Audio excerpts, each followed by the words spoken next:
Court ఇచ్చినటువంటి తీర్పుకు సంబంధించి ప్రభుత్వం చాలా ఈగర్ గా వెయిట్ చేసి ఉంది.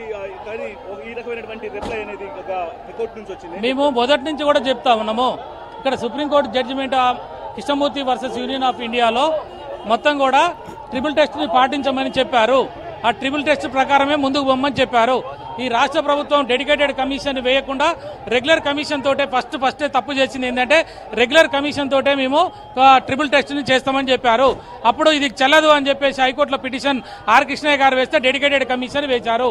డెడికేటెడ్ కమిషన్ వేసిన సందర్భంలో సింగిల్ మ్యాన్ కమిషన్ దానికి ఎలాంటి ఇన్ఫ్రాస్ట్రక్చర్ ఎలాంటి మరి యంత్రాంగం లేకుండా వాళ్ళు కేవలం రూమ్ లో కూర్చొని చేశారు. కాబట్టి ఇత్యాది అంశాలు అన్ని కూడా ఉన్నాయి. కాబట్టి సుప్రీంకోర్టు జడ్జిమెంట్లు ఉన్నాయి, ఇవన్నీ కూడా పాటించమంటే పాటించకుండా ఆర్డినెన్స్ పేరుతోటి బిల్లుల పేరుతోటి జీవో పేరుతోటి ఈ రోజు తెలంగాణలో మొత్తం కూడా 2 కోట్ల మంది ప్రజల్ని 2 సంవత్సరాలుగా కాలయాపన చేస్తూ వాళ్ళని నమ్మిస్తూ మోచేతికి బెల్లం పెట్టి నాగమని చెప్పేసి ఇగో వచ్చే అగో వచ్చే చట్టం చేస్తున్న, అసెంబ్లీలో పెట్టినా ఆర్డినెన్స్ చేస్తున్నా, పార్లమెంటు పంపినా, ఢిల్లీలో దంతరమంతర చేస్తున్నా, రాహుల్ గాంధీ వస్తున్నాడు మీకు ఇస్తున్నా అని చెప్పి మోసం చేశాడు అని ఈ రోజు హైకోర్టు జడ్జిమెంట్ తోటి తేడా తెల్లమే అయిపోయింది. కాబట్టి కాంగ్రెస్ పార్టీ ఎప్పుడు కూడా బీసీలకు న్యాయం చేయడానికి ఏ రకమైనటువంటి నిర్ణయాలు తీసుకొని లీగల్ గా మేము ఫస్ట్ నుంచి చెప్తా ఉన్నాము.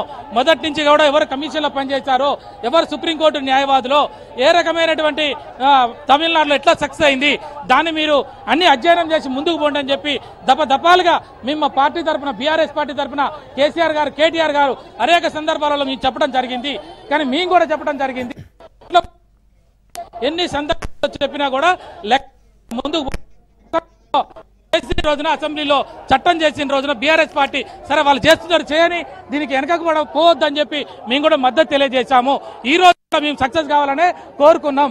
కానీ దురదృష్టవశాత్తు ఈ రకంగా అంటే కాంగ్రెస్ పార్టీ ఈ బీసీ ప్రజల్ని అన్యాయానికి మోసానికి గురి చేసింది. ఇది తీవ్రంగా ఉన్నాం. రేపు రాబోయే కాలంలోనే కరెక్ట్ చేయాలని డిమాండ్ చేస్తున్నాం. ఈ రోజు సుదీర్ఘంగా నిన్నటి వాదనలు కంటిన్యూ చేశారు. అడ్వకేట్ జనరల్ గారు మాట్లాడారు, అలాగే అడిషనల్ అడ్వకేట్ కర్ణాటక మాట్లాడారు. రకరకాల జడ్జిమెంట్లు ముందు పెట్టారు.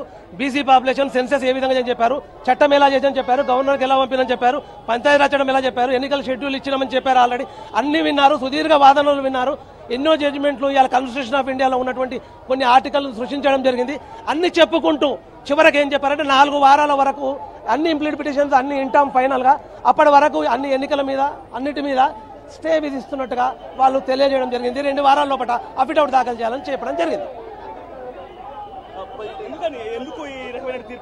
ఈ రకం తీర్పు దీని మీద స్టే ఎందుకు ఇచ్చారంటే ఇంకా చాలా వినాల్సి ఉన్నాయి, ఫైనల్ కూడా జరగాల్సి ఉంది అని చెప్పి చేశారు.